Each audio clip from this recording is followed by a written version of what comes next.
आज का टॉपिक है गाउस का नियम तथा उसके समाकल व अवकल रूप। Gauss's law and its integral and differential form. आपने 12th में भी पढ़ा होगा गाउस का नियम। यहाँ पे हम बीएससी पार्ट फर्स्ट में इलेक्ट्रोमैग्नेटिज्म में हम आज इसको वापस पढ़ेंगे कि गाउस का नियम क्या है। वहाँ पे आपने जो पढ़ा था उसका जो कथन है वही यहाँ पे एग्ज़ाम में छोटे रूप में भी आता है और बड़ा क्वेश्चन भी आता है। कथन आता है तो आपको क्या लिखना है, किसी विद्युत क्षेत्र में स्थित काल्पनिक बंद पृष्ठ से निर्गत विद्युत फ्लक्स और इसी बंद पृष्ठ के अंदर विद्यमान आवेश के संबंध को व्यक्त करता है और गाउस के नियमानुसार किसी विद्युत क्षेत्र में स्थित बंद पृष्ठ से निर्गत यानी बाहर की ओर गुजरने वाला विद्युत फ्लक्स उस बंद पृष्ठ द्वारा परिबद्ध आवेश की मात्रा तथा 1/ε के गुणनफल के बराबर होता है, जहाँ पे एप्सिलॉन माध्यम की विद्युतशीलता है। निर्वात के लिए इसका मान 1/36 pi into 10⁻⁻⁹ coulomb square upon newton into metre square होता है। आपने जो पढ़ा होगा कि जो नियतांक होता है उसका मान 1/4πε0 जो 9 इंटू 10⁻9 होता है ना, ये आपने पढ़ा है। और उसी की सहायता से इस ε0 को यदि हम इधर ले जाएं और 9 को नीचे लाएं तो ये 36 पाई हो जाएगा और तब ε0 ऊपर चला जाएगा, 10⁻9 भी नीचे आएगा तो वो 10⁻⁻9 हो जाएगा। इस तरह से ε0 का मान हम निकालते हैं और वो MKS यूनिट में उसकी यूनिट है कूलम्ब पर न्यूटन इंटू मीटर स्क्वायर। कैसे आया वो आप जानते हैं, है ना। एक बार में उसको इसकी इकाई अगर एग्जाम में पूछे तो आपको इस तरह से निकालनी है। क्योंकि आप जानते हैं दो आवेश हैं, उनके मध्य जो लगने वाला कूलम्ब बल है वो K(Q1Q2/r² होता है। ठीक है, यहीं से K को हम लिखेंगे तो क्या आ जाएगा F(r² डिवाइडेड बाई Q1Q2। ठीक है, तो F की यूनिट क्या होती है, वही K की होगी। ठीक है, और K हमारे पास होता है 1/4πε0। ठीक है, तो ε0 की क्या हो जाएगी, जो 1/K की होगी। क्या हो जाएगी, जो 1/K की। तो 1/K के अंदर यानी Q1Q2 ऊपर चला जाएगा और Fr² नीचे आ जाएगा, यानी Q1Q2 ऊपर चला गया और F(r²) नीचे आ गया। ये ε0 की यूनिट हो जाएगी, इसके प्रोपोर्शनल हो गया।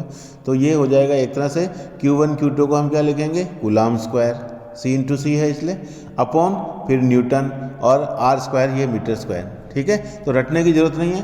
यदि आपको ये दो आवेशों के मध्य लगने वाला जो कूलम्ब बल है उसका सूत्र आपको पता है तो उसकी सहायता से आप यहाँ पे ये जो एप्सिलॉन या ε0 आ रहा है उसकी इकाई भी आप लिख सकते हो।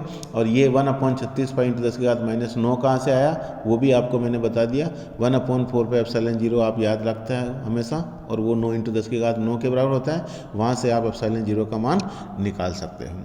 तो ये जो कथन है गाउस का नियम बहुत आसान है कि आपके पास जो भी आवेश माध्यम में स्थित हैं उससे बंद पृष्ठ जो बनने वाला है उससे निकलने वाला जो विद्युत फ्लक्स है यानी विद्युत बल रेखाएं कुल, उसको हम विद्युत फ्लक्स कहेंगे। और वो उसमें उपस्थित कुल आवेश समीशन Q कह दें, उसका 1/ε गुना होगा। ठीक है, और उसको हम विद्युत फ्लक्स को φE लिखते हैं। तो ये इसका मैथमेटिकल फॉर्मूला है, हम इसको अब डिटेल में पढ़ेंगे और इसकी सहायता से गाउस का जो नियम है उसका इंटीग्रल और डिफरेंशियल फॉर्म में इसको हम कैसे लिखेंगे वो हम आगे देखेंगे। तो यदि मान लिया कि हमारे पास कितने आवेश हैं, Q1 Q2 Q3 and so on. ठीक है, एक काल्पनिक बंद पृष्ठ S द्वारा परिबद्ध है और परिबद्ध आवेश की जो कुल मात्रा है उसको समेशन Q कह दें या Q कह दें, वो सबका योग हो जाएगा Q1 + Q2 + Q3। हम इसका सदिश योग कह रहे हैं, यानी धनात्मक आवेश और ऋणात्मक दोनों तरह के हो सकते हैं। तो कुल आवेश उन सब का योग होगा, तो जो ऋणात्मक है उसके जगह ऑटोमेटिक माइनस आ जाएगा तो वो घट जाएगा। ठीक है, तो यदि इन आवेशों के द्वारा बंद पृष्ठ पर उत्पन्न विद्युत क्षेत्र की तीव्रता कैपिटल ई हो तो पृष्ठ से कुल जो विद्युत फ्लक्स है उसका मान आप लिख सकते हैं विद्युत क्षेत्र ई का पृष्ठीय समाकलन, है ना। बंद पृष्ठ है इसलिए हम इंटीग्रेशन के ये यूँ बंद गोला लगाकर एस लिख रहे हैं, इसका मतलब ये पृष्ठीय समाकलन है। और ई डॉट डी ए है, इसका मतलब ये क्या है, विद्युत क्षेत्र का पृष्ठीय समाकलन। इस तरह से हम विद्युत फ्लक्स को परिभाषित करते हैं और वो समीकरण हो गई हमारे पास एक, आप देख रहे हैं ये। और गाउस के नियमानुसार हम जानते हैं कि निकलने वाला जो फ्लक्स है वो उसमें उपस्थित आवेश Q का 1/ε गुना होगा, तो हम Q/ε लिखेंगे। लेकिन यदि बंद पृष्ठ से परिबद्ध आवेश परिबद्ध आयतन में समान रूप से वितरित है और आवेश घनत्व, है ना, ये आप जो भी बंद पृष्ठ ले रहे हैं S, ठीक है, और उससे बनने वाला जो कुल आयतन वो V है। लेकिन अगर इसके छोटे छोटे टुकड़े कर दें, ठीक है, तो एक छोटा आप कोई भी आयताकार षटफलक लेंगे, उसका आयतन dV है, उसमें आवेश उपस्थित dQ है, तो आवेश घनत्व क्या कहता है, आवेश अपन आयतन, तो रो का मान dQ/dV हो जाएगा। और वैसे परिभाषा लिखें अपन रो की, अगर कुल आवेश आपके पास Q है और कुल आवेश V है तो भी ये इसके बराबर होगा, Q/V भी वही सही है और dQ/, इसका मतलब वो अगर ये दोनों ही समीकरण सत्य हैं तो इसका मतलब उस बंद पृष्ठ के अंदर जो संपूर्ण आयतन है उसमें आवेश का वितरण सब जगह क्या है, एक समान है। तब आप इसको इस तरह से लिख सकते हो, ठीक है। यहाँ dV आयतन में उपस्थित आवेश जो dQ था, तो dQ का मान आप यहाँ से क्या करेंगे, क्रॉस गुणा करेंगे तो आ जाएगा dQ = ρdV। तो आवेश घनत्व के रूप में इस आवेश का मान आ गया dQ = ρdV। और संपूर्ण आयतन आपको अगर है उसके सापेक्ष इसका समाकलन कर दें दोनों तरफ, तो लेफ्ट हैंड साइड में इंटीग्रल dQ तो क्या हो जाएगा, Q के बराबर हो जाएगा और ये ρdV है ना, ये समाकलन होना चाहिए, यहाँ प्रिंटिंग मिस्टेक है, तो Q इंटीग्रल ρdV के बराबर आ जाएगा। इसको हम समीकरण 4 कहेंगे और 4 को यदि हम 2 में रख दें तो हमारे पास समीकरण 5 आ जाएगी। जो लेफ्ट ये विद्युत फ्लक्स का मान, गाउस का नियम, ठीक है, उसमें आपने Q का मान रख दिया ρdV। तो समीकरण 5 देखिए क्या कह रहा है, किसी भी बंद पृष्ठ S से निकलने वाला विद्युत फ्लक्स, विद्युत क्षेत्र का पृष्ठीय समाकलन integral S E dot dA, उसमें उपस्थित कुल आवेश जिसको हम ρdV इंटीग्रल V लिख रहे हैं उसके 1/ε गुना है के बराबर होगा। तो समीकरण 5 हमारा पास क्या हो गया, ये जो गाउस का नियम था उसका समाकलन रूप हो गया, integral form of Gauss law, उसको हम समीकरण 5 से लिखते हैं। तो यदि एग्जाम में आपके पास गाउस के नियम का समाकलन रूप लिखने के लिए कहा जाए और वो डेढ़ नंबर का क्वेश्चन आता है तो आपको समीकरण 5 लिख के आनी है। लेकिन समीकरण 5 में सबसे इम्पोर्टेंट चीज़ क्या है कि लेफ्ट हैंड साइड में तो पृष्ठीय समाकलन है और राइट हैंड साइड में आयतन समाकलन है, ठीक है।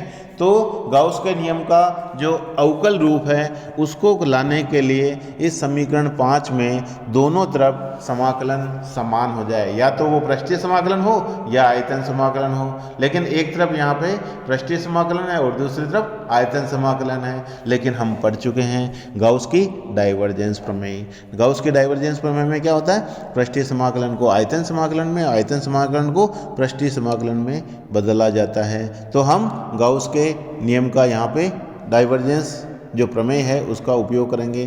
तो गाउस के डाइवर्जेंस के अनुसार विद्युत क्षेत्र के पृष्ठीय समाकलन को हम आयतन समाकलन में बदल सकते हैं। तो इसका जो लेफ्ट हैंड साइड था E डॉट dA वो क्या हो जाएगा, डेल डॉट E dV के बराबर, राइट हैंड साइड में ये यहाँ पे गलत लिखा है, 1/ε नहीं होना चाहिए। E डॉट dA को हम इस तरह से डेल डॉट E dV के बराबर लिख सकते हैं, ठीक है। तो ये पृष्ठीय समाकलन उस विद्युत क्षेत्र का पृष्ठीय समाकलन था, उसके डाइवर्जेंस के आयतन समाकलन के बराबर हो जाएगा। तो एक बार फिर बता दूं आप में, समीकरण 5 में ये 1/ε नहीं आना चाहिए था। हम इस पृष्ठीय समाकलन को आयतन समाकलन में उसके डाइवर्जेंस के आयतन समाकलन के बराबर लिख सकते हैं। तो समीकरण 5 को आप एक तरह से, ये 6 है, समीकरण कौन सी है, 6 है, इसको वापस मैं कह रहा हूँ ये समीकरण 6 है, 6 में 1/ε नहीं होना चाहिए, और 5 और 6 का हम तुलना करेंगे, दोनों 5 के बराबर है और दोनों राइट हैंड साइड अब हम देख रहे हैं आयतन समाकलन के बराबर है, तो ये इसकी तुलना करने पर हमारे पास डेल डॉट ई जो है वहाँ इस एप्सिलॉन को अंदर ले जाएंगे तो रो अपॉन एप्सिलॉन के बराबर आ जाएगा, समीकरण 7 आ जाएगी।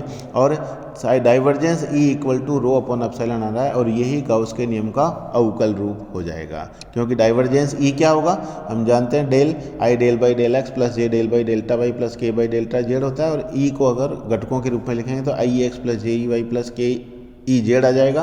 तो इसको हम सोल्व करेंगे तो ये delta E x upon delta x plus delta E y upon delta y plus delta E z upon delta z equal to rho upon epsilon होगा, जो कि इसका क्या होगा, डिफरेंशियल फॉर्म होगी गाउस के नियम की। तो समीकरण 7 आपको लिखना है और आगे जाके हम पढ़ेंगे कि ये मैक्सवेल के 4 जो समीकरण है उसमें से एक समीकरण ये भी है। तो आज का जो टॉपिक था उसमें हमने गाउस का नियम पढ़ा और उसके समाकलन और अवकल रूप पढ़े। धन्यवाद।